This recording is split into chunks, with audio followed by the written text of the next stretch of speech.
اور کربلا کا تفصیلی واقعہ بھی انشاءاللہ بیان کیا جائے گا۔ یہ سلسلہ 10 محرم تک جاری رہے گا۔ آپ سے گزارش ہے کہ آپ خود بھی اس کو دیکھیے، سنیے، اور اپنے عزیز قریب لوگوں کو بھی اس سلسلے میں ترغیب دیجیے۔ السلام علیکم ورحمۃ اللہ وبرکاتہ۔ یہ چینل ہمارے مفتی عمر صاحب جو بیٹے ہیں حافظ محی الدین علی احمد کے اور پوتے ہیں حضرت سید طالب علی صاحب رحمۃ اللہ علیہ، جو امام حسین، جو حضرت سید حسین مدنی رحمۃ اللہ علیہ کے خلیفہ ہیں۔ آپ سے گزارش ہے آپ اپنے ذوق ایمانی کو بڑھائیے، تاریخ اسلام سے آشنا ہو جائیے۔ الحمدللہ رب العالمین، والصلاة والسلام علی نبینا محمد وعلی آلہ وصحبہ اجمعین، اما بعد۔ آج محرم کی 6 تاریخ ہے، اور یہ سلسلہ سیرت سیدنا امام حسین رضی اللہ تعالیٰ عنہ کا جاری ہے۔ آج 6واں دن ہے، اور انشاءاللہ 10 محرم تک یہ سلسلہ جاری رہے گا۔ ہم نے بیان کیا تھا کہ 22 رجب سن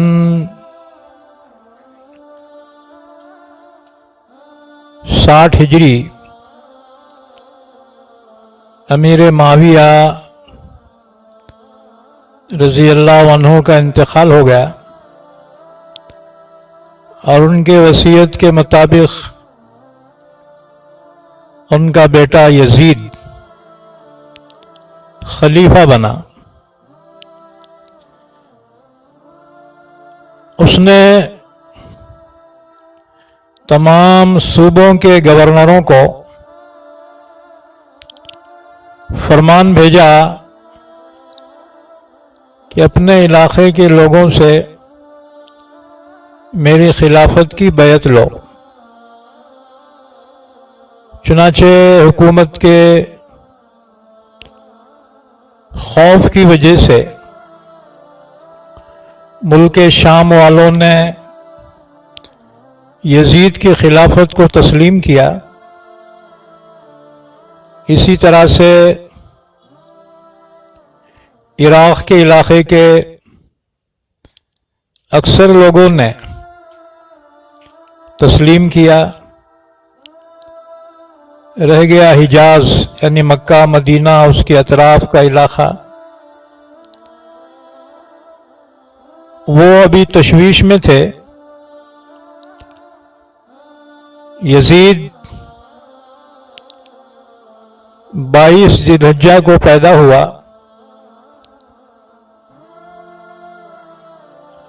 اس کی ماں بہدل بنت میسون ملک شام کے بہت بڑے قبیلے بنو کلب سے تھی۔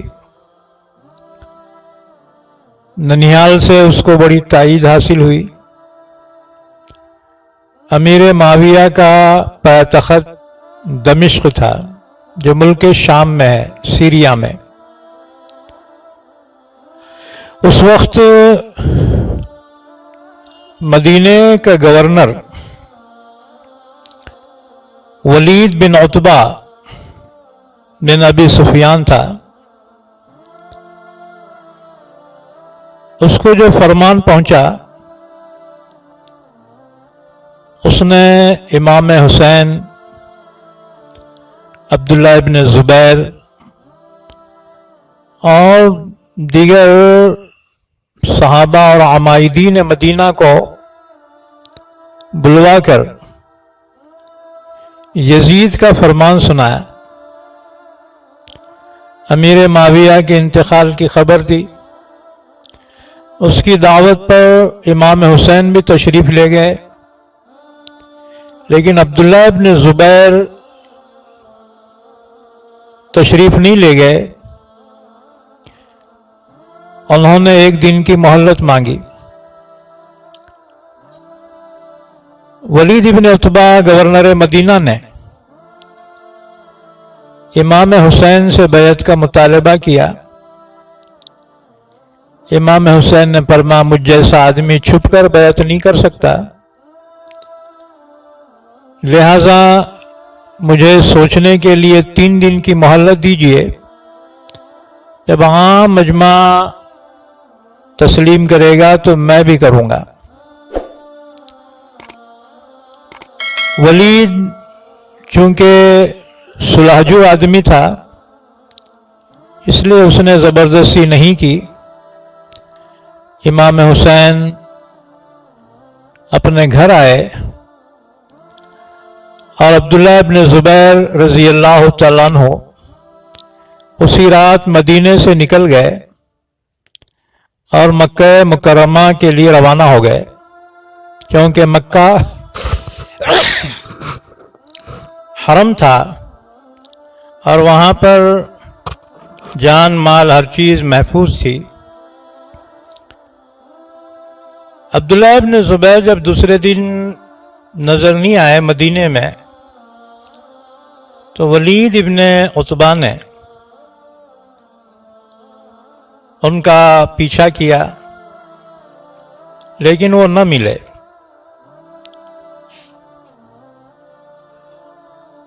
ولید ابن عتبہ کا مشیر خاص مروان ابن الحکم نے ولید ابن عتبہ سے کہا کہ آپ نے حسین کو چھوڑ کر اچھا نہیں کیا، اب آپ کبھی حسین سے تسلیم نہیں کرا سکیں گے، چنانچہ ان سے زبردستی بیعت لی جائے۔ ولید ابن عتبہ نے کہا میں نہیں چاہتا کہ حسین مقابلے پر آئے اور ان کے خون سے میرے ہاتھ رنگین ہوں۔ امام حسین رضی اللہ تعالیٰ عنہ تیسرے دن اپنے سوتیلے بھائی محمد ابن الحنفیہ سے اس سلسلے میں مشورہ لیا اور آپ اپنے گھر والوں کے ساتھ مکے کے لیے روانہ ہو گئے۔ اپنے اہل بیت کے ساتھ جب مکہ پہنچے ہیں تو آپ سے پہلے عبداللہ ابن زبیر مکہ پہنچ چکے تھے۔ مکے والوں کو حالات معلوم ہوئے یزید کے بارے میں، چونکہ وہ یزید سے ناراض تھے لیکن کسی نہ کسی کو اپنا خلیفہ بنانا چاہتے تھے، چنانچہ انہوں نے عبداللہ ابن زبیر رضی اللہ تعالیٰ عنہ کو خلیفہ مقرر کیا۔ 2000 عمائدین مکہ نے ان کے ہاتھ پر خلافت کی بیعت کی۔ امام حسین رضی اللہ تعالیٰ عنہ اپنے اہل بیت کے ساتھ، اپنے گھر والوں کے ساتھ، اولاد کے ساتھ جب مکہ پہنچے، ان کو پتہ چلا۔ بہرحال آپ کو اس بات سے کچھ ناراضگی ہوئی، آپ یہ سمجھتے تھے خلافت ہمارا حق ہے کیونکہ ہم اہل بیت رسول ہیں، لیکن آپ خاموش رہے، حرم پاک میں اللہ کی عبادت میں مصروف ہو گئے۔ ادھر کوفہ جو عراق کا شہر تھا، کوفے کے گورنر نعمان ابن بشیر تھے، ان کو بھی یزید کا فرمان پہنچا۔ انہوں نے عام اعلان کر دیا، بہت سے لوگ یزید کی خلافت کو تسلیم کر لیے، لیکن اہل کوفہ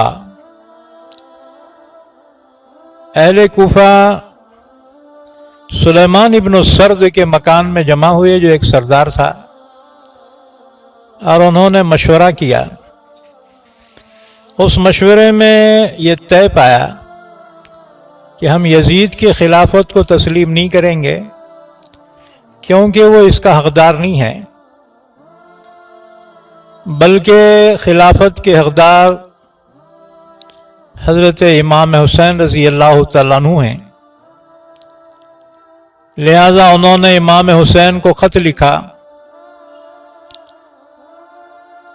کہ ہم آپ کے والد بزرگوار کے شیدائی اور بنو امیہ کے دشمن ہیں. ہم نے آپ کے والد ماجد کی حمایت میں طلحہ اور زبیر سے جنگ کی. ہم نے میدان صفین میں ہنگامہ کارزار گرم کیا، شامیوں کے دانت کھٹے کر دیے. اب ہم آپ کے ساتھ مل کر جنگ کرنے کو تیار ہیں. آپ فوراً اس خط کو دیکھتے ہی کوفے کی طرف روانہ ہو جائیے. یہاں آئیے تاکہ ہم کوفے کے گورنر نعمان بن بشیر کو قتل کر کے کوفہ آپ کے حوالے کر دیں. کوفہ اور عراق میں 1,00,000 سپاہی موجود ہیں، وہ سب کے سب آپ کے ہاتھ پر بیعت کرنے کو تیار ہیں. ہم آپ کو حقدار خلافت یقین کرتے ہیں. یزید کو کسی طرح آپ کے مقابلے میں خلافت کا استحقاق نہیں ہے. یہ موقع ہے، مطلق دیر نہ کیجیے. ہم یزید کو قتل کر کے آپ کو تمام عالم اسلام کا تنہا خلیفہ بنانا چاہتے ہیں. ہمارے معززین نے یزید کے گورنر نعمان بن بشیر کے پیچھے نماز پڑھنی چھوڑ دی ہے کیونکہ ہم امامت کا مستحق آپ کو سمجھتے ہیں. یہ مضمون کا خط جب امام حسین کے پاس مکے میں پہنچا تو کوفے کے حالات معلوم کرنے کے لیے آپ نے اپنے چچازاد بھائی مسلم بن عقیل کو کوفہ روانہ فرمایا. مسلم بن عقیل جب کوفے میں پہنچے اور لوگوں کو پتہ چلا کہ امام حسین رضی اللہ عنہ کے نائب یہاں آئے ہوئے ہیں، چنانچہ کوفے والوں نے نیابتاً امام حسین کے لیے مسلم بن عقیل کے ہاتھ پر بیعت کرنی شروع کی. یہاں تک کہ پہلے ہی دن 12,000 آدمیوں نے امام حسین کی خلافت کی نیابتاً مسلم بن عقیل کے ہاتھ پر بیعت کی. مسلم بن عقیل بڑے خوش ہوئے، امام حسین کو خط لکھا کہ یہاں پر حالات سازگار ہیں اور لوگوں نے آپ کے خلافت کی نیابتاً بیعت میرے ہاتھ پر کی ہے. 12,000 کوفیوں نے بیعت کی ہے. جب آپ خود یہاں آئیں گے تو اور بھی لوگ آپ کے ہاتھ پر خلافت کی بیعت کریں گے. امام حسین رضی اللہ تعالیٰ عنہ یہ سن کر مطمئن ہوئے اور کوفہ جانے کی تیاریاں شروع کر دی.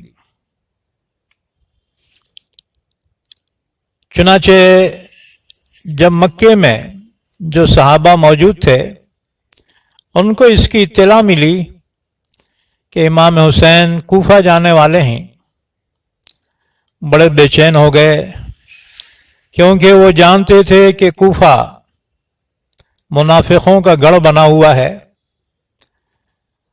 کوفے والوں ہی نے حضرت علی کو شہید کیا، امام حسین کے خیمے پر حملہ کیا اور آپ کی تذلیل کی، تحقیر کی.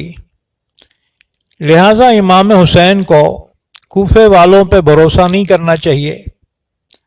چنانچہ امام حسین رضی اللہ تعالیٰ عنہ کے پاس کئی صحابہ سمجھانے کے لیے آئے۔ عبد الرحمن ابن حارث نے امام حسین سے عرض کیا کہ آپ کوفہ مت جائیے، کیونکہ وہاں کے حالات اب درست نہیں رہے۔ ادھر یزید کے مخبر کی جانب سے یزید کو اطلاع ملی کہ کوفے والے تسلیم کرنے کے لیے تیار نہیں ہیں، اور امام حسین کے نائب مسلم بن عقیل کوفہ آپ پہنچے ہوئے ہیں، اور وہ امام حسین کے لیے خلافت کی بیعت لے رہے ہیں۔ یزید کو بڑی تشویش ہوئی، اس نے اپنے والد کے مشیر خاص کو بلا کر مشورہ لیا۔ اس نے کہا کوفے کے حالات جو بدترین ہو رہے ہیں، ہماری مخالفت میں جا رہے ہیں۔ نعمان بن بشیر کمزور آدمی ہے، لہذا اس کی جگہ پر کوفے کا گورنر کسی اور کو مقرر کیجیے، اور اس کے لیے عبید اللہ ابن زیاد بن ابی سفیان زیادہ مناسب ہے، جو فی الوقت بصرے کا گورنر ہے۔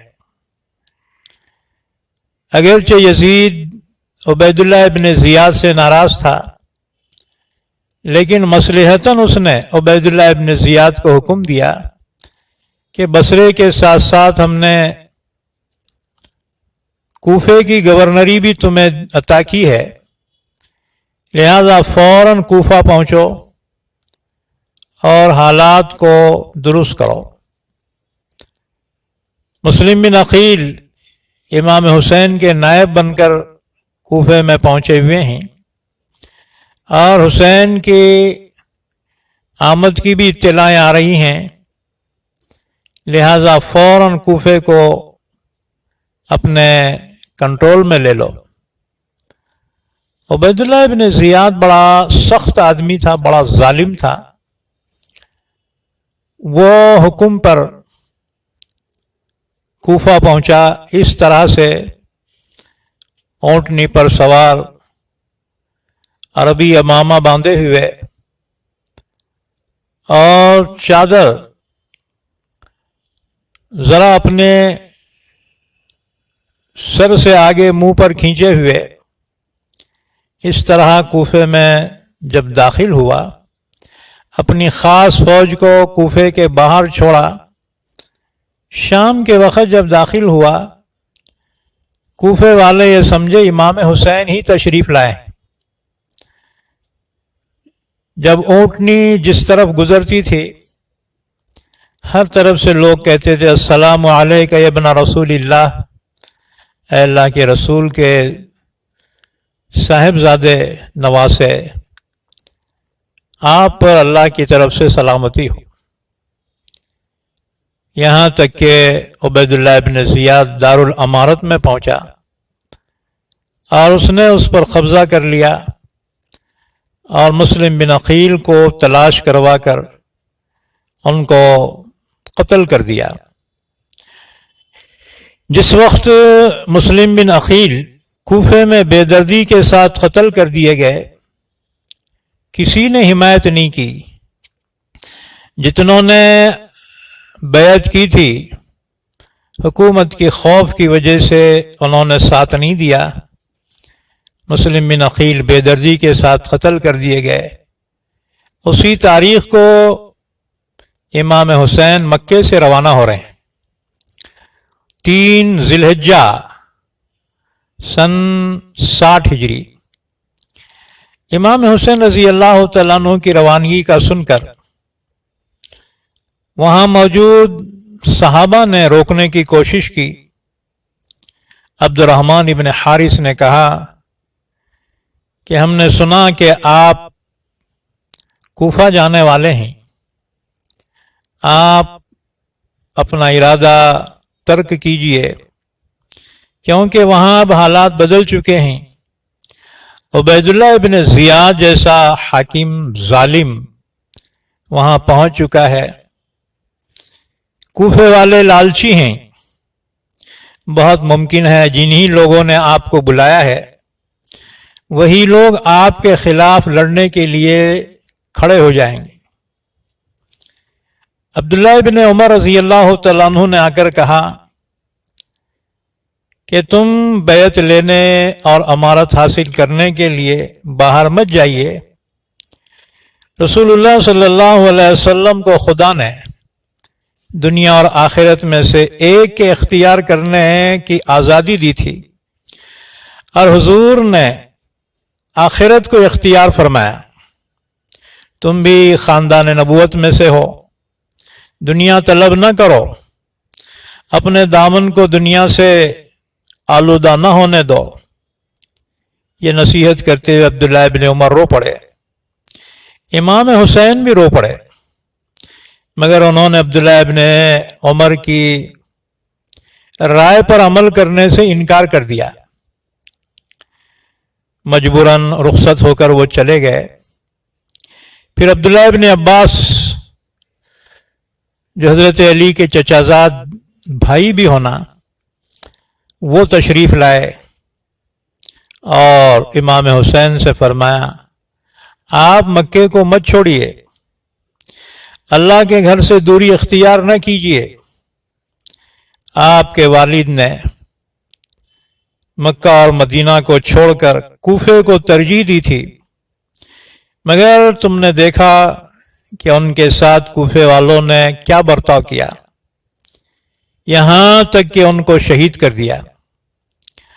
تمہارے بھائی حسن کو بھی کوفی والوں نے لوٹا، قتل کرنا چاہا، یہاں تک کہ ان کو زہر دے کر مار ڈالا۔ اب تم کوفے والوں پہ ہرگز بھروسہ نہ کرو، نہ ان کی بیعت پر اور نہ ان کے کسی بات پر،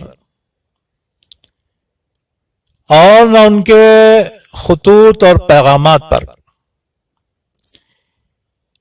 ابن عباس رضی اللہ تعالیٰ عنہ کی یہ باتیں سن کر امام حسین نے فرمایا آپ جو کچھ فرماتے ہیں سب درست ہے، لیکن مسلم بن عقیل کا خط آیا ہے، 12,000 آدمیوں نے بیعت کی ہے۔ محترم سامعین، ابھی تک امام حسین کو مسلم بن عقیل کے قتل کی خبر نہیں پہنچی تھی۔ ابن عباس رضی اللہ تعالیٰ عنہ نے یہ جواب سن کر کہا اچھا کم از کم اس ذی الحجہ کے مہینے کو ختم ہو جانے دو، نئے سال کو شروع ہو جانے دو، پھر عزم سفر کرنا۔ اب حج کے دن آ گئے ہیں، سارے جہاں سے لوگ یہاں مکے میں ہجرت کرتے ہوئے حج کے لیے آ رہے ہیں، لہذا آپ مکہ چھوڑ کر مت جائیے، محض اس لیے کہ دنیا اور دنیا داروں پر تم کو حکومت حاصل ہو اور متاع دنیا تمہارے قبضے میں آ جائے۔ مناسب ہے کہ آپ حج میں شرکت فرمائیے اور لوگوں کو حج سے فارغ ہو کر واپس ہو لینے دیجیے، پھر اگر ضروری سمجھتے ہو تو روانہ ہو جائیے۔ امام حسین رضی اللہ تعالیٰ عنہ نے فرمایا یہ معاملہ ایسا ہے اب اس میں تاخیر نہیں کی جا سکتی، مجھ کو فوراً روانہ ہی ہونا ہے۔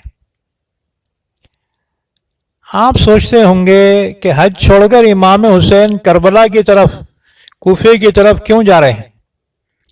یاد رکھو امام حسین اس سے پہلے حج کر چکے تھے اور زندگی میں ایک مرتبہ حج کرنا فرض ہے، اس کے بعد پھر نفل ہے۔ امام حسین رضی اللہ تعالیٰ عنہ نے 25 حج کیے تھے، لہذا امام حسین کے لیے مسئلہ خلافت اہم تھا نفل حج کے مقابلے میں۔ ابن عباس رضی اللہ تعالیٰ عنہ فرمایا اچھا اگر آپ میرا کہنا نہیں مانتے تو کم از کم آپ اپنے بال بچوں کو ساتھ مت لے جائیے، کیونکہ کوفے والوں کا کوئی اعتبار نہیں ہے۔ 12,000 آدمی جو تمہارے لیے خلافت کی بیعت کر چکے ہیں، ان کا فرض تھا کہ وہ پہلے یزید کے گورنر کو کوفے سے نکال باہر کرتے، خزانے پر قبضہ کرتے، پھر آپ کو بلاتے۔ لیکن موجودہ صورت یہ معلوم ہوتی ہے کہ یزید کے گورنر کے مقابلے میں وہ کچھ نہیں کر سکتے، تو یقیناً کوفے کا گورنر ان کو خوف اور لالچ دے کر اپنے منشے کے مطابق استعمال کر لیں گا۔ ہو سکتا ہے یہی لوگ جو آپ کو بلا رہے ہیں آپ سے لڑنے کے لیے یزید کی جانب سے میدان میں نکل آئیں، لہذا غور کرنے کے بعد مجھے یہ احساس ہو رہا ہے کہ آپ خطرے کی طرف جا رہے ہیں۔ اگر آپ اپنے عورتوں اور بچوں کے ساتھ جائیں گے، مجھے خوف ہے جس طرح عثمان غنی اپنے اہل و عیال کے سامنے قتل کیے گئے، کہیں تمہارے ساتھ وہ واقعہ پیش نہ آ جائے اور آپ کے اہل عیال کو بھی آپ کے قتل کا منہ دیکھنا پڑے، دشمنوں کے ہاتھوں گرفتار ہونے کا اندیشہ ہے۔ امام حسین نے فرمایا اللہ تمہیں جزائے خیر دے، میں نے اب عزم کر لیا ہے۔ حضرت عبداللہ ابن عباس نے فرمایا اگر آپ کو خلافت کا اتنا ہی شوق ہے، بجائے کوفے کہ آپ یمن چلے جائیے جہاں پر دشوار گزار پہاڑیاں ہیں، آپ کے والد کے چاہنے والے ہیں، آپ وہاں بآسانی حجاز کی حکومت حاصل کر سکو گے۔ لیکن امام حسین نے فرمایا ابن عم، میں جانتا ہوں کہ آپ میرے خیر خواہ ہیں، لیکن میں نے عزم کر لیا ہے۔ تھوڑی دیر خاموش رہنے کے بعد ابن عباس جوش میں آ گئے اور فرمایا اگر مجھے یقین ہو کہ آپ کے بال پکڑ لینے اور لوگوں کو جمع کرنے سے آپ رک جائیں گے، واللہ میں ابھی آپ کے پیشانی کے بال پکڑ کر آپ کے ارادے سے آپ کو باز رکھوں، لیکن میں جانتا ہوں آپ عزم کوفہ سے ہرگز رد نہیں کریں گے۔ امام حسین رضی اللہ تعالیٰ عنہ نے ان کا شکریہ ادا کیا اور فرمایا میں نے عزم کر لیا ہے۔ مکے کے گورنر عبداللہ بن زبیر رضی اللہ تعالیٰ عنہ تشریف لائے، انہوں نے کہا میں نے سنا ہے کہ آپ کوفہ جا رہے ہیں، آپ کوفہ مت جائیے، ہاتھ بڑھائیے میں آپ کی خلافت کی بیعت آپ کے ہاتھ پر کروں اور آپ یہیں رک جائیے۔ امام حسین رضی اللہ عنہ نے فرمایا کہ میرے والد نے فرمایا تھا ایک مینڈا جس کی وجہ سے حرم کی حرمت پامال ہو جائے گی، میں وہ مینڈا بننا نہیں چاہتا۔ حضرت امام حسین رضی اللہ تعالیٰ عنہ نے اکابرین صحابہ کے مشورے اور کربلا کا تفصیلی ترجیح دینے کے بجائے کیا جائیں گا عزم کوفہ کو ترجیح دی۔ یہ سلسلہ 10 محرم اپنے جاری رہے گا۔ آپ سے گزارش ہے بیوی آپ خود بھی اور اپنے بچے اس کو دیکھیے اور امام حسن کے اہل و عیال کو لے کر قریب لوگوں کو بھی اہل بیت رسول کو لے کر ترغیب دیجیے۔ 3 ذی الحجہ سن 60 ہجری مفتی عمر صاحب کو مکے سے روانہ ہوئے، جو بیٹے ہیں انشاءاللہ حافظ محی الدین علی احمد کے، آپ کے سفر کی ہیں تفصیلی رودات بیان ہوتی رہے گی۔ سید طالب علی صاحب رحمۃ اللہ علیہ، جو امام حسین، جو حضرت سید حسین مدنی رحمۃ اللہ علیہ کے خلیفہ ہیں، آپ سے گزارش ہے آپ اپنے ذوق ایمانی کو بڑھائیے، تاریخ اسلام سے آشنا ہو جائیے۔ اللہ تعالیٰ اس کی توفیق عطا فرمائے۔ وآخر دعوانا الحمد للہ رب العالمین۔